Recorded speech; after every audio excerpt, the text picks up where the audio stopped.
ఆమె మన హైదరాబాద్కి చెందిన అమ్మాయే. ప్రస్తుతం బాలీవుడ్లో స్థిరపడింది. అందాల కిరీటాన్ని గెలుచుకున్న దియా మిర్జా ఇప్పుడు మంచి పేరున్న బాలీవుడ్ నటిగా కొనసాగుతోంది. తమిళ సినిమాల్లో ఓ చిన్న పాత్రలో బ్యాక్గ్రౌండ్ డాన్సర్గా కెరీర్ని ప్రారంభించిన దియా 2000 సంవత్సరంలో మిస్ ఆసియా పసిఫిక్ ఇంటర్నేషనల్ కిరీటాన్ని గెలిచిన తర్వాత హిందీ సినిమాల్లో అడుగుపెట్టింది. ఆమె ఆర్ మాధవన్ సరసన తొలి చిత్రం రెహ్నా హై తేరే దిల్ మే ఈ చిత్రంలో నటించింది. ఈ నేపథ్యంలో ఇటీవల దియా మిర్జా తన సినీ ప్రస్థానంలో ఎదుర్కొన్న ఒడిదొడుకుల గురించి ఓ ఇంటర్వ్యూలో మనసు విప్పి మాట్లాడింది. ఒక అవుట్ సైడర్గా ఇండస్ట్రీలో అడుగుపెట్టడం ఎంత కష్టమనేది చెప్పిన దియా ఆ ప్రయాణాన్ని వివరించాలంటే ఓ పుస్తకమే రాయాల్సి వస్తుంది. అది చాలా భయంకరం, కఠినం అంటూ చెప్పింది.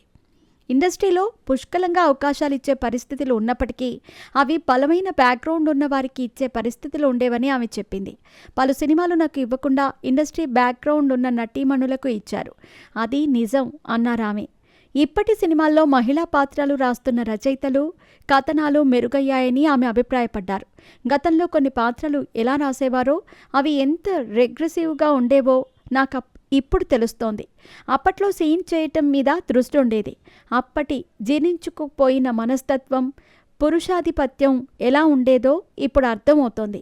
ఈ అవగాహన వల్లే ఇప్పుడు సరైనవి ఎంచుకోగలుగుతున్నాను అంటూ ఆమె పేర్కొంది. అంతేకాదు, ఒకప్పుడు మగవాళ్లు అర్ధరాత్రుల్లో తారల రూమ్ తలుపులు కొట్టేవారంటూ ఆమె చెప్పకనే చెప్పటం విశేషం.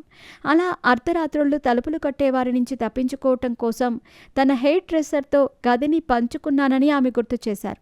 చాలామంది నటీనటులకు అలాంటి సమయంలో తల్లిదండ్రుల మద్దతు ఉండేది. నా వెంట మాత్రం ఎప్పుడూ నా team, hairdresser, makeup artist, spot బాయ్లు మాత్రమే ఉండేవారు. వాళ్లే నా రక్షక వలయం అని చెప్పింది. ప్రసాద్ అన్న నా స్పాట్ బాయ్గా ఎన్నో సంవత్సరాలు నా వెంటున్నాడు. కోవిడ్ సమయంలో ఆయనను కోల్పోయాను. నా హెయిర్ డ్రెస్సర్ 16-17 సంవత్సరాలు నా కోసం పనిచేసింది. అలా వారితో కలిసి నేను నా చుట్టూ ఒక ప్రపంచాన్ని నిర్మించుకున్నాను అని చెప్పిన దియా ఇలా వివరించింది. ప్రస్తుతం దియా మిర్జా నెట్ఫ్లిక్స్ చిత్రం నాదానియాల్లో నటించింది. ఈ సినిమాలో ఖుషీ కపూర్, ఇబ్రహీం అలీఖాన్ తదితరులు ఉన్నారు.